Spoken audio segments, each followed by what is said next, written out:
एक नगर में एक ब्राह्मण परिवार रहा करता था। उस परिवार में सिर्फ पंडित दुर्गेश शर्मा ही थे। वे अपना जीवन यापन यजमानों से मिली दक्षिणा से करते थे। मोहल्ले वालों ने पंडित दुर्गेश की हालत पर तरस खाकर एक गरीब ब्राह्मण कन्या से उसकी शादी करा दी।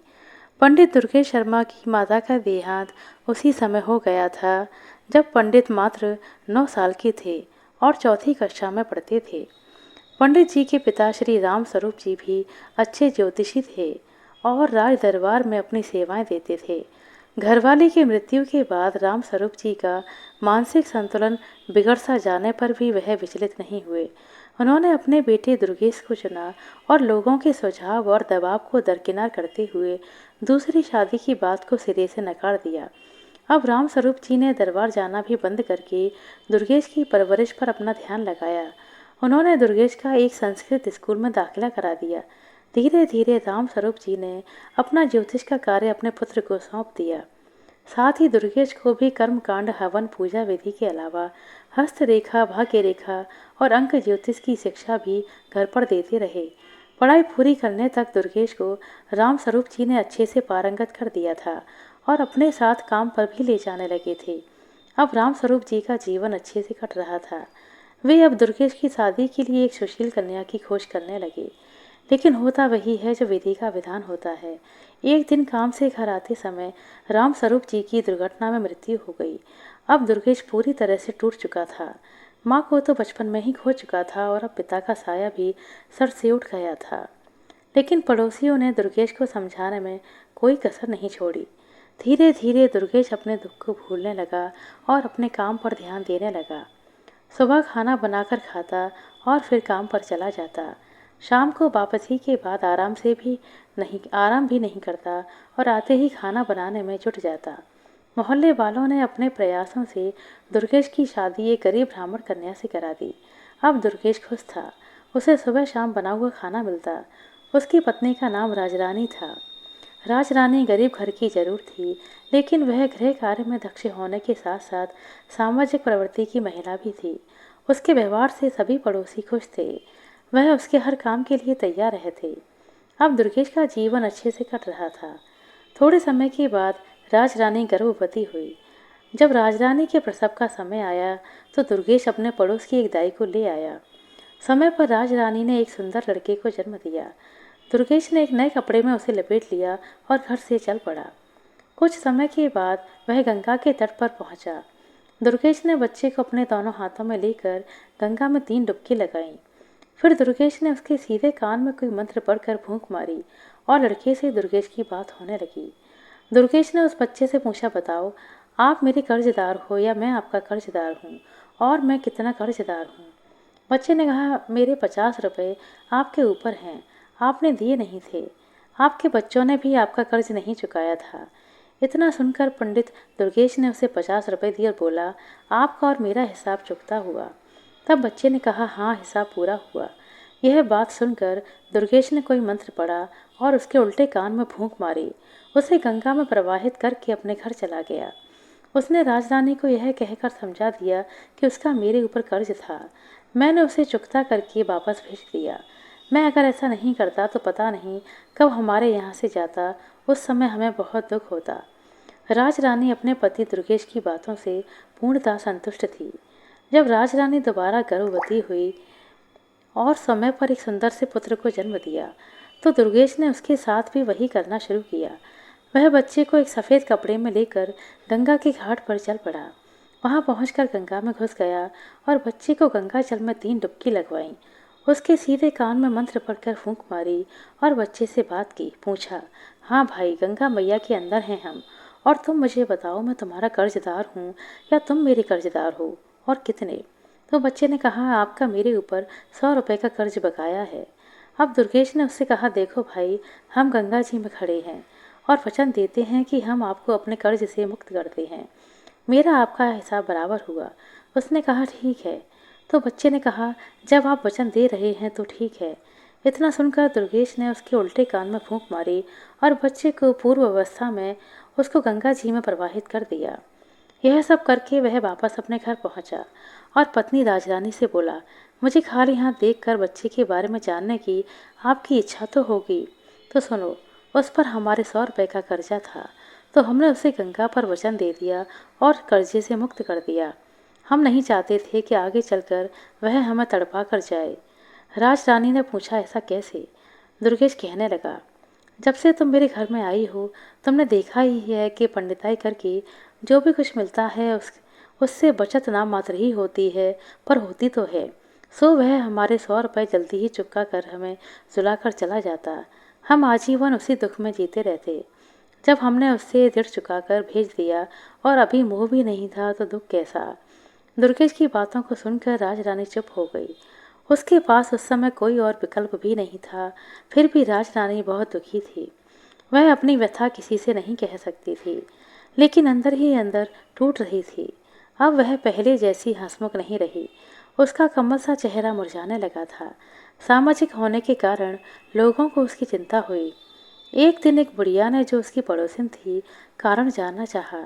राजरानी इस बुढ़िया को बहुत मानती थी, इसीलिए वह उसके आग्रह को ठुकरा ना सकी और अपनी आप बीती उसे बताई। बुढ़िया कहने लगी, देखो राजू, उस मोहल्ले की सभी औरतें राजरानी को राजू कहकर बुलाती थीं। यही नाम उसे दुर्गेश ने भी दे रखा था। वो कहने लगी, देखो राजू, हमारा राजा बहुत दयालु है और अब वह सभी की सुनता है। कल तुम मेरे साथ चलना और राजा को सब बात बताना। राजरानी ने कहा, ठीक है माँ जी। अगले दिन जैसे ही दुर्गेश अपने काम पर गया, तो पड़ोसिन बुढ़िया आ गई और उससे बोली, चलो राजू। राजरानी तो तैयार बैठी ही थी। वह राजा के पास दरबार पहुंच गई और वहां पहुंचने के बाद राजा ने उसकी सारी बातें ध्यान से सुनी। बातें सुनकर राजा ने उस बुढ़िया से कहा, अब यह जिम्मेदारी तुम्हारी है कि आगे जब इसके बच्चा होने को हो, तब तुम मुझे सूचना देना। और राजरानी से कहा, तुम भी भूल मत जाना, इस बुढ़िया को याद से मेरे पास भेज देना। इसी आशा में दोनों अपने घर वापस आ गई। राजरानी और पड़ोसन बुढ़िया राजा से आश्वासन मिलने के बाद निश्चिंत हो गई थी। बुढ़िया तो पूरी तरह से आश्वस्त थी, लेकिन राजरानी अपनी दोनों संतानों के बारे में सोचकर ही सिहर जाती थी, जिनका मुंह भी उसने अच्छी तरह से नहीं देख पाया था। पर पंडित दुर्गेश को तो कोई दुख था ही नहीं। वो जो कर रहा था, अपने भविष्य को सोचकर कर रहा था। दुर्गेश ने अपने असीमित प्यार और स्नेह से राजरानी को महान दुख से उबार लिया था। अब दोनों में परस्पर प्रेम की धारा बहने लगी। इसी का प्रताप हुआ कि राजरानी ने तीसरी बार गर्भ धारण किया। राजरानी ने अपनी पड़ोसन बुढ़िया के माध्यम से राजा को संदेश भिजवा दिया। राजा ने उसको समझा दिया कि चिंता मत करना, जब प्रसव होने वाला हो तो मुझे सूचित कर देना, मैं सब कुछ अपने आप देख लूँगा। राजरानी खुश होने के साथ साथ पिछली यादों से परेशानियों के चलते पूर्णतः खुश नहीं रहती थी। वह हर समय अपनी तीसरी संतान की चिंता में डूबी रहती थी। समय समय पर उसकी पड़ोसन आकर उसे समझा जाती। इसी तरह धीरे धीरे गर्भावस्था पूर्ण हुई और प्रसव का समय भी आ गया। राजरानी ने दुर्गेश से कहा कि आप पड़ोस वाली बुढ़िया माँ को मेरे पास छोड़कर दाई को बुला लाओ। दुर्गेश पड़ोस की बुढ़िया को राजरानी के पास छोड़कर दाई को बुलाने चला गया। राजरानी ने बुढ़िया से कहा कि माँ जी, आप राजा को खबर कर दो, इसीलिए मैंने आपको पहले बुला लिया है। जब तक दाई आई तब तक राजा भी वेश बदलकर दुर्गेश के घर के पास पहुंच गया और इधर उधर टहलने लगा। कुछ समय के बाद शिशु के रोने की आवाज़ आने लगी। तभी दुर्गेश अंदर गया और एक साफ नए कपड़े में उसे लेकर घर से निकल गया। जब राजा ने दुर्गेश को बाहर निकलते देखा, तो राजा भी उसके पीछे पीछे निश्चित दूरी बनाकर चलने लगा। कुछ समय के बाद दुर्गेश गंगा के तट पर पहुंच गया। बच्चे को लेकर वह गंगा में घुस गया और कमर तक जल में जाकर रुक गया। अब दुर्गेश ने बच्चे को 3 डुबकी लगवाई और उसके सीधे कान में कोई मंत्र फूंक मारा। अब बच्चा बात करने में सक्षम था। तब दुर्गेश ने उससे पूछा, बताओ, मेरा कर्ज आपके ऊपर है या आपका कर्ज मेरे ऊपर है, और कितना है? तो बच्चा बोला, आपका मेरे ऊपर 50,000 रुपये कर्ज है, जिसे मेरे बच्चों ने भी चुकता नहीं किया था। दुर्गेश ने अपनी तसल्ली के लिए पुनः बच्चे से पूछा, देख लो, हम गंगा में खड़े हैं, सच सच बताना, नहीं तो गंगा माँ पाप देंगी। यह सुनकर बच्चे ने कहा, मैं सच कह रहा हूँ, मेरे ऊपर आपके 50,000 रुपये कर्जा है। दुर्गेश ने बच्चे के उल्टे कान में मंत्र फूंका। बच्चा अपने असली रूप में आकर रोने लगा। राजा दूर से यह सारा दृश्य देख रहा था। अब दुर्गेश ने बच्चे को गंगा में डुबकी लगाना शुरू कर दिया। राजा कुछ करता इससे पहले ही दुर्गेश 3 डुबकी पूरी करके बच्चे को कपड़े में लेकर जल से बाहर निकलकर किनारे पर आ गया। अब दुर्गेश बच्चे को लेकर अपने घर की तरफ चल दिया। राजा के मन में यह जानने की उत्सुकता बढ़ती जा रही थी कि आखिर इसने पहले दोनों बच्चे गंगा जी में प्रवाहित क्यों किए। अतः राजा ने अपने असली रूप में आकर दुर्गेश को रोक लिया। दुर्गेश ने राजा को देखकर सलामी दी तो राजा ने दुर्गेश से पूछा, यह बताओ तुम अपने पहले दोनों बच्चों को गंगा में प्रवाहित करके क्यों आए। दुर्गेश बोला, महाराज आप इस बात को अच्छी तरह से जानते हैं कि एक पंडित को पंडिताई में क्या मिलता है। किसी ने 1.25 आना दे दिया तो किसी ने थोड़ा बहुत अनाज दे दिया, कुल मिलाकर पेट पूजा हो जाती है। पैसे बचाना तो दूर की बात है। इसीलिए मैंने अपनी विद्या से उन दोनों बच्चों से पूछ लिया कि उन पर मेरा कर्ज है या उनका मुझ पर है। तो पहले बच्चे का कुछ मेरे पर था, दूसरे के ऊपर मेरा कुछ था, पर वह इतना था कि वे दोनों ही हमें छोड़कर चले जाते, हमारी तो कमर ही टूट जाती। इसीलिए उन दोनों के हिसाब चुकता करके वहीं गंगा जी में प्रवाहित कर आया। राजा ने कहा, फिर इसे क्यों बचाया। दुर्गेश ने कहा, इस पर मेरा 50,000 रुपये है। उम्मीद है कि यह हमारा अंतिम संस्कार अपने हाथों से कर ही देगा। राजा दुर्गेश की बातें सुनकर आश्चर्यचकित रह गया। साथ ही यह जानकर तसल्ली हुई कि जैसे भी सही राजरानी को अपना बच्चा तो मिल गया। दुर्गेश बच्चे को लेकर घर पहुंचा। यह देखकर राजरानी मन ही मन राजा साहब को धन्यवाद करने लगी। दुर्गेश ने राजरानी से कहा, लो यह हमारा पूरा जीवन काट देगा और हमारा अंतिम संस्कार भी कर देगा। अब दुर्गेश के घर में खुशियां मनाई जाने लगीं। दुर्गेश ने अपनी सामर्थ्य के अनुसार एक प्रीति भोज का आयोजन किया। दुर्गेश ने उसका नामकरण स्वयं किया। जन्म ग्रह नक्षत्र के हिसाब से उसके नाम का प्रथम अक्षर चा था। अब बच्चे का नाम चंद्र प्रकाश रखा गया। मेष राशि और आश्विन नक्षत्र में जन्मे इस जातक की कुंडली बहुत ही भाग्यशाली थी। उसकी भाग्य रेखाएं भी बहुत प्रबल थीं। उसके जीवन में धन का अभाव तो था ही नहीं। चंद्र प्रकाश के जन्म के बाद से ही पंडित दुर्गेश के अच्छे दिन शुरू हो गए। पहले दुर्गेश को भरण पोषण के लिए काफ़ी मशक्कत करनी पड़ती थी, लेकिन अब उसका गुजारा अच्छे से होने लगा था।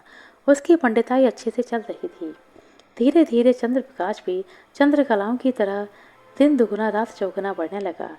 5 वर्ष का होने पर उसे एक संस्कृत विद्यालय में दाखिला दिला दिया गया। चंद्र प्रकाश पढ़ने में बहुत तेज था।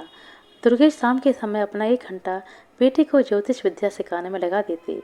चंद्र प्रकाश की बुद्धि विलक्षण थी। उसे जो मंत्र बताए जाते वह उन्हें कंठस्थ कर लेता। यह उसके लिए बाएं हाथ का खेल था। संस्कृत में प्रथमा करने तक उसने अपने पिता दुर्गेश से ज्योतिषी भी पूरी तरह दक्षता से प्राप्त कर ली थी। चंद्र प्रकाश प्रथमा करने तक एक अच्छा जवान हो चुका था। 14 वर्ष की उम्र में ही वह 18 वर्ष का लगने लगा था। दुर्गेश और राजरानी दोनों ही अपने पुत्र को इस तरह बढ़ता देखकर मन ही मन भगवान का शुक्रिया अदा करते। राजरानी अपने पुत्र को निहारती और राजा का धन्यवाद करना नहीं भूलती। उसे तो यह पता ही नहीं था कि इसमें राजा का कोई योगदान है ही नहीं। दुर्गेश को अपनी पत्नी के द्वारा किए गए उस षड्यंत्र का पता भी कुछ दिनों के बाद चल गया था, लेकिन दुर्गेश ने मन में विचार करके उस राज का पर्दा पड़ा रहने दिया। राजरानी जब जब उसके सामने राजा का धन्यवाद करती, दुर्गेश के चेहरे पर एक मधुर मुस्कान आ जाती। चंद्र प्रकाश ने प्रथमा की बात आगे की शिक्षा के लिए अपने माता पिता को मना कर दिया। उसने माँ से कहा, माँ मैं भी पिताजी के काम में हाथ बटाऊंगा।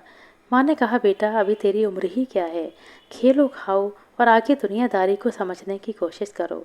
यह काम तो तुम्हें सारी उम्र करना ही है।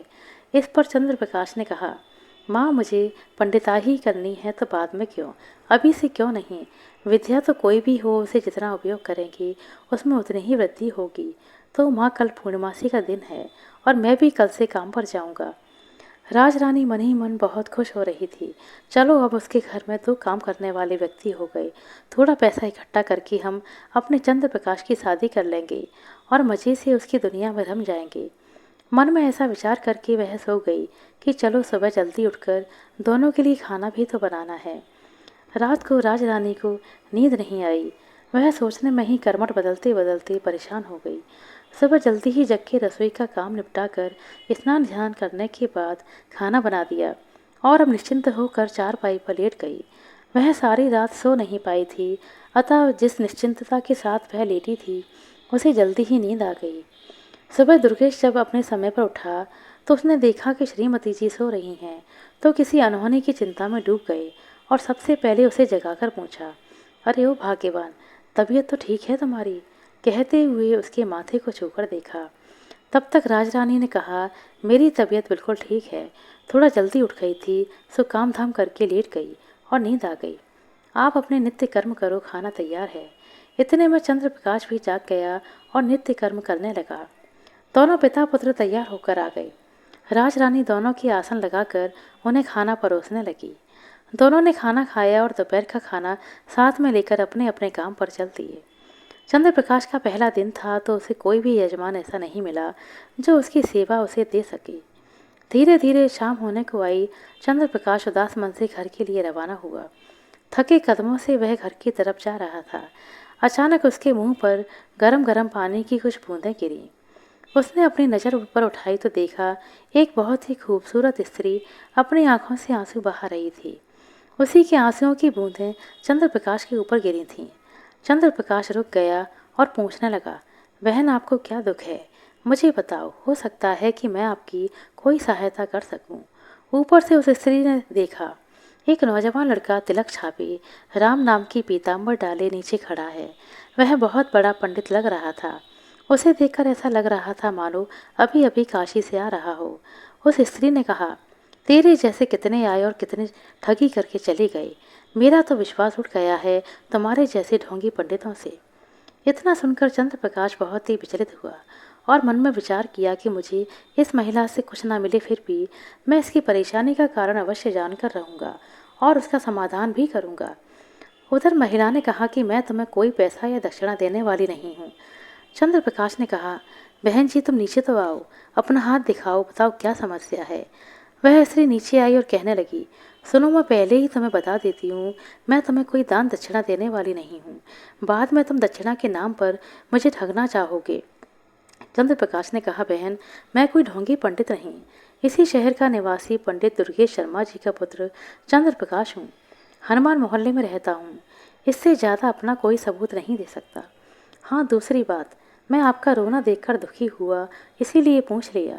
अब आपकी मर्जी है, जानना चाहती हो या नहीं। वह स्त्री कहने लगी, ठीक है, तुम जो भी हो, इतना समझ लो, मैं तुम्हें पैसा देने वाली नहीं हूँ। चंद्र प्रकाश ने कहा, ठीक है, मैं पैसे कब मांग रहा हूँ। वह स्त्री बोली, अगर तुम्हारी बातें सही निकली तो मैं तुम्हारे घर पर दक्षिणा भिजवा दूंगी। चंद्र प्रकाश कहने लगा, बताओ क्या समस्या है। उस स्त्री ने कहा, मेरे पति परदेश गए हैं, 4 वर्ष हो गए, अभी तक वापस नहीं आए और ना ही उन्होंने कोई सुखद पत्र भेजा। मैं केवल यह जानना चाहती हूँ कि वह ठीक तो हैं और कब तक वापस आएंगी। चंद्र प्रकाश कहने लगा, आपने 2 प्रश्न पूछे हैं, इन दोनों में से आप किसके बारे में पहले जानना चाहती हो। स्त्री ने कहा, दोनों प्रश्नों के बारे में जानना चाहती हूँ। चंद्र प्रकाश ने कहा, नहीं। उस स्त्री ने कहा, क्यों? तो उसने बताया, क्योंकि मैं मुफ्त में केवल एक ही बात बताऊंगा। अब तुम फैसला करो कौन सी बात पूछना चाहती हो। स्त्री चुप हो गई और उसके दिमाग का इस्तेमाल करने लगी। सोचने लगी कि कौन सा प्रश्न पहले पूछूं। आने पर दिख जाएंगी और दूसरा स्वस्थ होंगी तभी तो आएंगे। ऐसा विचार करके स्त्री ने कहा, आप केवल यह बता दीजिए कि मेरे पति कब तक वापस आएंगे। चंद्र प्रकाश ने कहा, तो आप जानना चाहती हो कि आपके पति कब तक वापस आएंगे। चंद्र प्रकाश ने अपना पत्रा निकाला, उसमें देखने लगा, अपनी उंगलियों पर गणना करने लगा। करीब आधा घंटा की गणना करने के बाद उसने कहा, सुनो, आपके पति आज रात्र में वापस आएंगे। स्त्री ने कहा, क्या पागल हो गए हो, ढोंगी कहेंगे, मुझे बेवकूफ़ समझ रहे हो।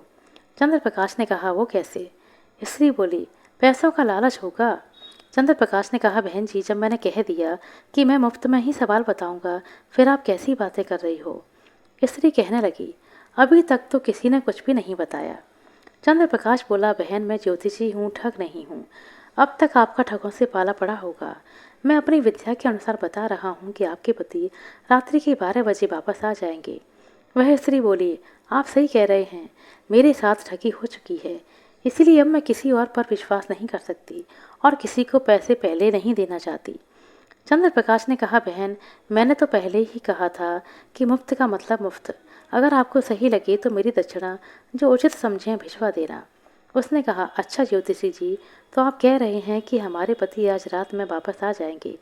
चंद्र प्रकाश ने कहा, हाँ, आज रात के 12 बजे आपके पति आएंगे। सुनो, वह पैदल नहीं आएंगे। स्त्री ने कहा, तो कैसे आएंगे? चंद्र प्रकाश ने कहा, वह हाथी पर आएंगे और बहुत सारा पैसा लेकर आएंगे। वह कहने लगी, तो मैं अभी बता देता हूँ कि जितना लाएंगे उसका आधा आपको दक्षिणा भिजवा दूंगी। चंद्र प्रकाश ने कहा, अच्छा तो मैं चलता हूँ। स्त्री कहने लगी, ठीक है जाओ। चंद्र प्रकाश वहाँ से अपने घर के लिए चल पड़ा। रास्ते में सोचता हुआ जा रहा था कि पहले दिन बोनी तो हुई नहीं, उधार हो गया। यही मन में सोचते हुए वह घर पहुंचा। दरवाजे पर दस्तक सुनकर उसकी माँ राजरानी आई और मन ही मन सोचने लगी कि पंडित जी तो कब के आ गए। मेरा लाडला इतनी देर में आया है, कमाई भी अच्छी करके आया होगा। यह सोचते हुए उसने दरवाज़ा खोला। चंद्र प्रकाश अंदर आया।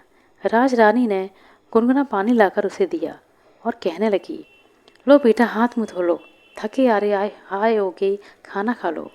वो कहने लगी, तुम्हारे पिताजी भी तुम्हारा इंतजार कर रहे हैं और भूखे बैठे हैं। चंद्र प्रकाश ने कहा, अच्छा माँ, मैं अभी हाथ मुँह धोकर आता हूँ। कुछ देर में चंद्र प्रकाश हाथ मुँह धोकर आया। राजरानी ने दोनों के लिए आसन लगा दिया और खाना परोसा।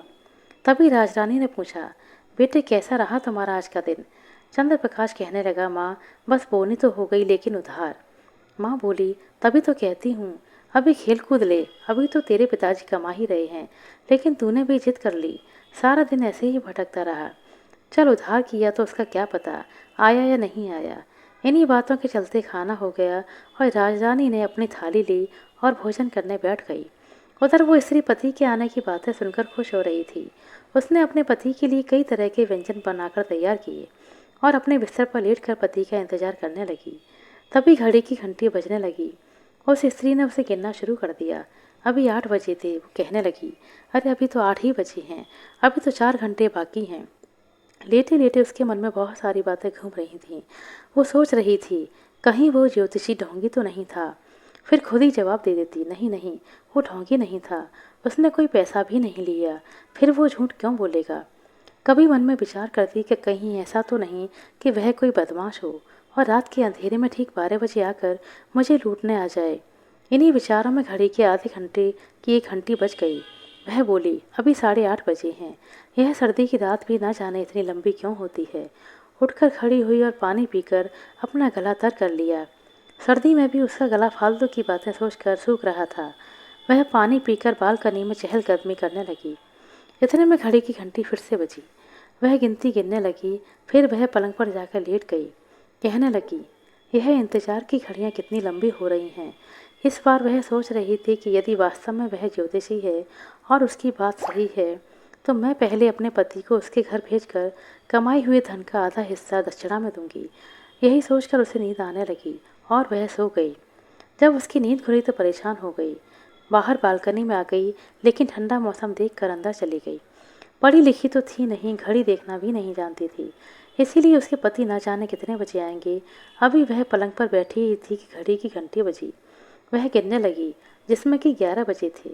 11 बजे और तभी किसी ने दरवाजे की घंटी बजाई। वह सोचने लगी कि पता नहीं कौन है, पहले पूछ लेती हूँ। उसने कहा, कौन हो, जवाब दो। बाहर से जवाब आया, मूर्ति, तुम्हारा पति शिव मूर्ति हूँ। उसने पूछा, बताओ कितने बजे हैं। शिव मूर्ति ने कहा, 12 बजे हैं। भाग्यवान, तूने 11 तो गिन लिया, मैंने 12 बजने वाली घंटी पर दरवाजे की घंटी बजाई। स्त्री ने कहा, वो तो ठीक है, अब यह बताइए कि आपकी सवारी क्या है। शिव मूर्ति कहने लगा, अरे भाग्यवान, दरवाज़ा खोलो, मैं हाथी पर सवार हूँ। स्त्री कहने लगी, तो अभी दरवाज़ा नहीं खुलेगा, मेरी बात सुनो। शिव मूर्ति ने कहा, बताओ, अब तुम्हारी ही तो सुननी है, सर्दी बहुत है, दरवाज़ा खोलो। स्त्री बोली, ऐसा करो, हनुमान मोहल्ले में पंडित दुर्गेश है। शिवमूर्ति कहने लगा, हाँ, हमारे पुराने कर्मकांडी पंडित हैं वो। उसने कहा, तो उनके घर जाओ और जो भी कमा कर लाए हो उसका ठीक आधा उनको देकर आओ और उन्हें कहना कि यह आपके बेटे चंद्र प्रकाश की दक्षिणा है जो मेरी बीवी ने उधार कर दी थी। शिवमूर्ति ने कहा, अभी रात में क्या फ़ायदा, सुबह देकर आऊँगा। वो कहने लगी, नहीं, मैंने उसे वचन दिया है, उसे निभाना तो पड़ेगा, जाओ जल्दी देकर आओ। शिवमूर्ति ने कहा, ठीक है, कहकर वह चल दिया। हनुमान मोहल्ले में पहुंचकर दुर्गेश के घर दस्तक दी तो राजरानी दरवाज़ा खोलने आई और कहने लगी, किससे काम है, सुबह आ जाना। शिवमूर्ति ने कहा, आपके बेटे की दक्षिणा उधार थी, वह ले लो, कोई थाली या परात लेकर आओ। पंडितान परात लेकर आई उसने उसे एक थाली मुद्रा दी और कहा कि यह दक्षिणा उसने उधार की थी। राजरानी ने अपनी जिंदगी में इतनी मुद्रा कभी नहीं देखी थी। उसकी आंखें चौंध गईं। परात को अंदर रखकर और डलिया से ढककर वह मन ही मन सोचने लगी, पंडित जी तो बस ऐसे ही हैं। मेरे बेटे ने एक ही दिन में घर भर दिया। दौलत को देखकर पंडिताइन अपने बेटे पर घमंड करके सो गई, यह सोचकर कि सुबह आराम से उठूंगी। सुबह पंडित दुर्गेश अपने नित्य नियम पर उठकर देखने लगे कि पंडिताइन अभी तक सो रही है। उन्होंने कहा, आज उठना नहीं है क्या? काम वाम नहीं करना? बस फिर क्या था? पंडिताइन के जेवर चढ़ गई और बोली, बहुत ज़्यादा कमा के लाते हो क्या? मेरा बेटा कल पहली बार गया और एक ही दिन में इतना सारा कमा कर लाया। अब हम जीवन भर बैठकर खा सकते हैं। पंडिताइन की बातों को सुनकर पंडित दुर्गेश ने कहा कि भाई कितना कमा कर लाया है? तो पंडिताइन ने डलिया के नीचे परात में रखी मुद्रा दिखाई। पंडित दुर्गेश बैठे के बैठे रह गए। उन्होंने पंडिताइन से कहा, मैं गलत था, लेकिन मेरी विद्या सही थी। जा चंद्र प्रकाश को देख कर आ, वो जीवित है या नहीं। पंडिताइन आंखें निकाल कर देखने लगी। दुर्गेश ने कहा, आंखें मत निकाल, उसे देखकर उसने अपना पूर्व जन्म का कर्ज एक बार में उतार दिया। पंडिताइन ने लड़के के कमरे में जाकर उसे देखा तो वो जोर जोर से रोने लगी, क्योंकि चंद्र प्रकाश अपने पूर्व जन्म का कर्जा उतार कर जा चुका था। आशा करते हैं दोस्तों आपको हमारे साथ सुनाई कि यह कहानी अच्छी लगी होगी। कहानी अच्छी लगी हो तो कृपया लाइक कर दें, शेयर कर दें। चैनल पर नए हैं तो सब्सक्राइब कर लें। अपना कीमती समय देने के लिए बहुत बहुत धन्यवाद। मिलते हैं अगली वीडियो में, तब तक के लिए नमस्कार।